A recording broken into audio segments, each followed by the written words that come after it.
राधे राधे दोस्तों। अगर आपको हमारी कहानियां पसंद आती हैं तो प्लीज चैनल को सब्सक्राइब जरूर करें। सुनंदा अभी अभी ऑफिस से आकर घर में घुसी ही थी कि देखा तो उसका 8 महीने का बेटा प्रिंस उसकी सास सरला जी के हाथों में था और जोर जोर से रो रहा था, जबकि उसकी सास सरला जी उसे खिलौनों से चुप कराने की कोशिश कर रही थी। ये देखकर सुनंदा को बहुत गुस्सा आया। गुस्से में आंखें लाल कर वो घर में घुसते हुए सरला जी से बोली, क्या किया आपने मेरे बेटे के साथ जो ये इतनी जोर जोर से रो रहा है? जरूर इसे अकेला छोड़कर इधर उधर चली गई होंगी। अचानक उसकी आवाज सुनकर सरला जी झेपते हुए बोली, बहू प्रिंस गिर गया था। तो हे भगवान, आपने मेरे बेटे को गिरा दिया। ऐसा ध्यान रखा आपने इसका? अरे आपने बखुद ने तो अपनी पूरी जिंदगी घर और बच्चों में बिता दी, पर अब मेरा सुख चैन आपसे देखा नहीं जा रहा। गांव की गवार हैं आप और गवार ही रहेंगी। आप जानबूझकर ऐसी हरकतें करती हैं कि जिससे मुझे प्रिंस की देखभाल के लिए घर पर ही रहना जाना पड़े और मैं नौकरी ना कर सकूं, क्योंकि आप ये अच्छे से जानती हैं कि अभी हम केयर टेकर अफोर्ड नहीं कर सकते। दोनों मिलकर कमा रहे हैं, लेकिन कहाँ से अफोर्ड करें हम ये खर्चा? अरे आपको भी तो पाल रहे हैं ना। कहते कहते सुनंदा सरला जी के पास गई और प्रिंस को जबरदस्ती इनकी गोदी से छीनने की कोशिश करने लगी। इन छीना झपटी में प्रिंस और तेज रोने लगा। प्रिंस को परेशान देखकर सरला जी ने प्रिंस को अपनी गोद से हटाकर सुनंदा को उसे ले जाने दिया। पर अंदर से सरला जी की आत्मा चित्कार उठी। आंखों में से आंसू आ चुके थे। उनकी गलती क्या थी? सिर्फ ये कि वो गांव की रहने वाली थी।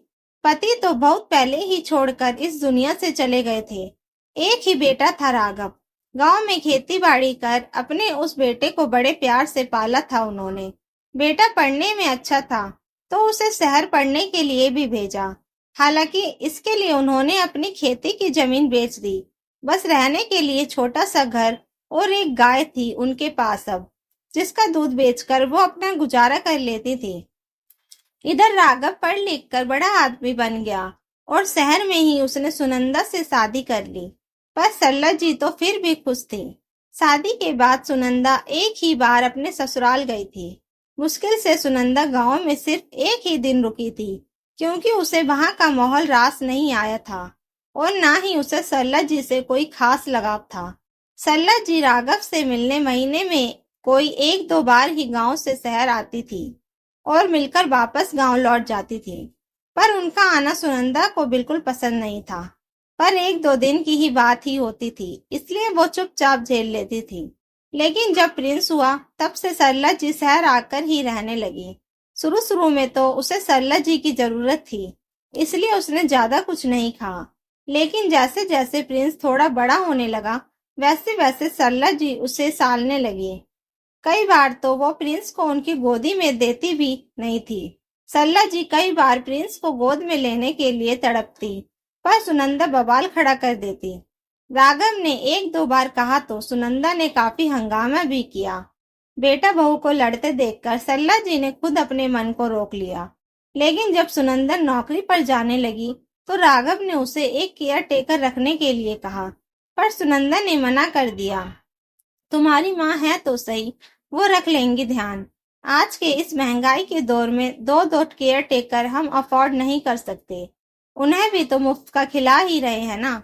उसकी बात सुनकर राघव हैरान रह गया, पर कुछ बोल नहीं पाया, क्योंकि सरला जी बाहर ही बैठी हुई थी। पर वो तो वैसे भी प्रिंस को गोद में लेकर खिलाना पसंद करती थी। खैर सरला जी प्रिंस का अच्छे से ध्यान रखने लगी थी। इधर सुनंदा जॉब पर जाने लगी थी, पर समस्या ये थी कि घर आकर वो एक एक चीज को चेक जरूर करती थी कि सरला जी ने क्या किया और क्या नहीं। पर आज सरला जी का शुगर लेवल ज्यादा बढ़ा हुआ था, जिस कारण उन्हें बार बार बाथरूम जाना पड़ रहा था। उन्होंने सुबह सुनंदा को कहा भी था कि आज उनकी तबीयत ठीक नहीं लग रही है, तो आज वो यहीं रुक जाए, पर सुनंदा रुकी नहीं। राघव भी ये कहकर ऑफिस रवाना हो गया कि वो शाम को उन्हें डॉक्टर के पास ले जाएगा। इधर शाम को प्रिंस पलंग पर बैठा बैठा अपने खिलौनों से खेल रहा था। सरला जी भी वहीं पास में ही बैठी हुई थी। तभी सरला जी को बाथरूम लगा तो वो उठकर चली गई। उस समय प्रिंस खेलता खेलता पलंग के कोने की तरफ आ चुका था और नीचे उतरने की कोशिश करने लगा, पर उसका बैलेंस बिगड़ा और वो नीचे गिर गया और जोर जोर से रोने लगा। उसका रोना सुनकर सरला जी दौड़ी चली आई। वो प्रिंस को गोद में लेकर चुप कराने लगी। उसी समय सुनंदा आ गई और बिना किसी बात को जाने उसने तिल का ताड़ बना दिया। सुनंदा इतनी गुस्से में थी कि उसने सरला जी को जो मन में आया वही सुना दिया। थोड़ी देर बाद राघव जब घर आया तो सुनंदा कमरे में से प्रिंस को लेकर बाहर निकल कर आई और आते ही सरला जी को चिल्लाते हुए बोली, लगा दी ना मेरे बेटे के सिर पर चोट, इसलिए छोड़कर जाती हूँ इसे आपके पास। अचानक सुनंदा को इस तरह चिल्लाते देखकर राघव हैरान रह गया। क्या हुआ सुनंदा, तुम चिल्ला क्यों रही हो? और क्या हुआ प्रिंस को? मुझसे क्या पूछते हो? अपनी माँ से पूछो। देखो जरा प्रिंस के सिर पर कैसे सूजन आई हुई है। गिरा दिया तुम्हारी माँ ने मेरे बेटे को। जब संभाला नहीं जाता तो क्यों आती हैं ये मेरे बेटे के पास? आखिर क्या बिगाड़ा है मैंने इनका? सुनंदा ने राघव को प्रिंस की चोट दिखाते हुए कहा। राघव ने सवालिया नजरों से सरला जी की तरफ देखा। बेटा, आज मेरी तबीयत ठीक नहीं थी। सुबह ही कहा तो था तुम लोगों से मैंने। मैं बस बाथरूम में चली गई थी, इसलिए इसका ध्यान ठीक से रख नहीं पाई। कहते हुए सरला जी ने अपनी नजरें नीचे कर ली, जैसे उन्होंने बहुत बड़ी गलती कर दी हो। बस इनसे तो मुफ्त की रोटियां तुड़वा लो। एक केयर टेकर इससे अच्छा ध्यान रख सकती है मेरे बेटे का, पर तुम्हारे कारण मैं चुप हूँ। इस गांव के गवार को लाकर मेरे सिर पर बिठा दिया है। मैं इन्हें और बर्दाश्त नहीं कर सकती। सुनंदा जो मुंह में आ रहा था वो बोले जा रही थी। राघव उसे चुप कराने की कोशिश कर रहा था कि तभी सरला जी ने बीच में ही कहा, ठीक है बहू, जैसी तेरी मर्जी। वैसे भी तू मेरे स्वाभिमान की बहुत धज्जियां उड़ा चुकी हैं। तुझे लगता है कि केयर टेकर तेरे बच्चे को बहुत अच्छा संभाल सकती है, तो तू केयर टेकर रख। माता पिता बुजुर्ग हो जाते तो उनकी कोई कीमत नहीं होती। बच्चे यह भूल जाते हैं कि इन्हीं हाथों ने पाल पोस कर उन्हें बड़ा किया है। कितनी आसानी से तुम कह देती हो कि हम आपको पाल रहे हैं। क्या वाकई माँ बाप को पालने की औकात है तुम्हारी? पर कुछ कहने का फायदा नहीं। मैं अपने गांव में ही खुश हूँ। राघव, तू तो टिकट करा दे मेरा। मुझे अब यहाँ नहीं रहना। कहते हुए सरला जी ने हाथ जोड़ दिए और कमरे में जाकर अपना सामान बांधने लगी। राघव ने सरला जी को रोकने की कोशिश भी की, पर प्यार पर स्वाभिमान हावी हो चुका था। लेकिन सुनंदा से तो ये भी नहीं हुआ कि वो सरला जी से माफी तो मांग ले। खैर, सरला जी तो अपने गांव वापस रवाना हो गई और वहां जाकर अपने आस पड़ोस की सखियों के साथ खुश रहने लगी। और इधर सुनंदा ने अपने बेटे प्रिंस के लिए केयर टेकर भी रखने की ठान ली। पर पहले तो केयर टेकर की मंथली सैलरी सुन सुनकर उसकी सांसें ऊपर नीचे होने लगी थी। इतनी सैलरी कुछ की तो उसकी तनख्वाह से भी ज्यादा थी। तब राघव ने उसे समझाया, सुनंदा, इतने में तुम केयर टेकर रख रही हो, इससे अच्छा तो तुम खुद ही नौकरी छोड़कर अपने बेटे को संभाल लो। तुम उसकी देखभाल ज्यादा बेहतर तरीके से कर सकती हो। हाँ, तुम तो दिखाना ही ये चाहते हो कि तुम्हारी माँ ही सब कुछ संभालती थी। सबको साबित करना चाहते हो कि मैं केयर टेकर हायर नहीं कर सकती। सुनंदा, तुम बात को कहां से कहां लेकर जा रही हो? तुम केयर टेकर रख भी लोगी तो भी तुम अपने बच्चों को उसके पास शाम तक कैसे छोड़ोगी? जो देखभाल माँ कर सकती थी वो केयर टेकर तो नहीं करेगी। रहने दो। केयर टेकर तो बच्चे को संभालने के लिए ही ट्रेन किया जाता है। अरे, उनका तो काम ही यही है। वो तुम्हारी माँ से बेहतर तरीके से मेरे बेटे को संभाल लेंगी। मैं तो केयर टेकर ही हायर कर रही हूँ। भला बच्चा संभालने के लिए मैं क्यों नौकरी करना छोड़ूं?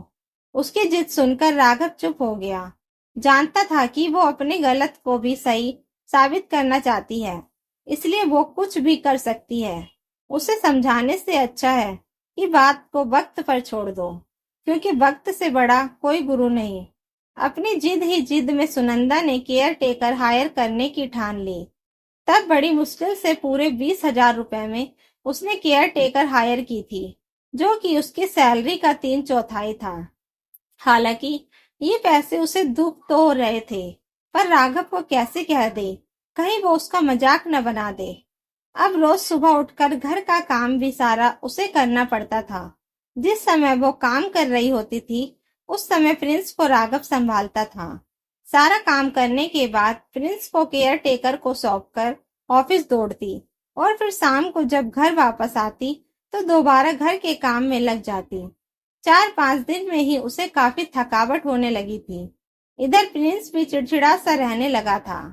एक दिन शाम को वो ऑफिस से घर आई तो पड़ोस में रहने वाली उसकी एक सहेली ने कहा, अरे यार सुनंदा, कहाँ रहती है तू आजकल, और ये कैसे केयर टेकर रखी है तूने? क्यों, क्या हो गया? यार दिन भर तो बालकनी में खड़ी होकर फोन पे पंचायती करती रहती है। बेचारा प्रिंस तो रोता ही रहता है। उसके रोने की आवाजें तक मेरे घर तक आती रहती हैं। 1-2 बार तेरे घर जाकर कहा भी था मैंने उससे, तो उल्टा भड़क पड़ी कि बच्चा है, रोएगा नहीं क्या? मुझे तो लगता है कि कई बार तो वो रोते रोते ही सो जाता होगा। यार तूने केयर टेकर रख तो ली, पर क्या तूने सीसीटीवी कैमरे लगाए थे? अपने बच्चे की सेफ्टी का थोड़ा तो ध्यान रख। वो तो यह कहकर अपने घर चली गई। पर उसकी बात सुनकर सुनंदा हैरान रह गई। तभी आजकल प्रिंस इतना चिड़चिड़ा रहता है। रात को सुनंदा ने राघव से कहा, राघव, मैं सोच रही हूँ कि माँ जी को वापस बुला लेते हैं। उनसे बेहतर प्रिंस को कोई नहीं संभाल सकता। यह सुनकर राघव एक पल के लिए तो उसे हैरानी से देखता रहा। भला यह सूरज कहाँ से उगाया? फिर उसने कहा, नहीं, मेरी माँ यहाँ नहीं आएगी। अगर मिलने की बात है तो 1-2 दिन रुकने के लिए आ सकती है, पर यहाँ रहने के लिए कभी नहीं आएंगी। पर राघव, तुम समझो, केयर टेकर ठीक से काम नहीं कर रही है।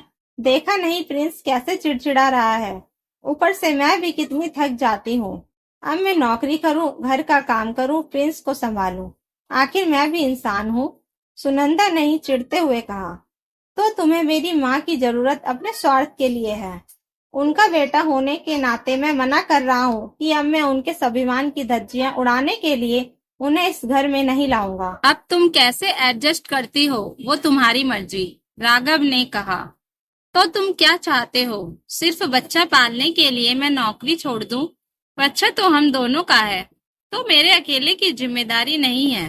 भाई बराबरी का जमाना है, तो मैं तुम्हें नौकरी छोड़ने के लिए नहीं कहूंगा। हाँ, अगर तुम चाहो तो मैं नौकरी छोड़कर के घर में बैठ जाता हूँ। कोई दिक्कत नहीं है मुझे। मैं प्रिंस को संभाल लूंगा, तुम कमा कर घर चला लेना। कहकर राघव मुस्कुरा कर सो गया। राघव की तनख्वाह तो उससे ज्यादा है। भला वो नौकरी छोड़ देगा तो घर कैसे चलेगा? और जिस तरीके से उसने सरला जी की बेइज्जती की थी, तो सरला जी को तो यहाँ आने से रही। खुद सुनंदा भी अपने ईगो के कारण गांव जाकर उनसे माफी मांगना नहीं चाहती थी। पर फिर प्रिंस का क्या? आखिर 2-4 दिन सुनंदा ने यूं ही चलने दिया। पर जब बहुत ज्यादा अति हो गई तो आखिर उसने सरला जी को फोन लगाया और अपनी किए के लिए माफी मांगी। सरला जी ने उसे माफ तो कर दिया, पर जब उसने शहर आने के लिए कहा तो उन्होंने शहर आने के लिए साफ मना कर दिया। सरला जी के फैसले के बाद आखिरकार सुनंदा को ही फैसला लेना था। तो सबसे पहले उसने केयर टेकर को तो अपनी जगह से निकाला और फिर नौकरी छोड़कर प्रिंस की देखभाल खुद ही करने लगी। हाँ, सरला जी महीने 2 महीने में 1 या 2 दिन के लिए मिलने जरूर चली आती थी। दोस्तों, कहानी अच्छी लगी हो तो प्लीज वीडियो को लाइक, शेयर एंड सब्सक्राइब जरूर करें। Thank you for watching.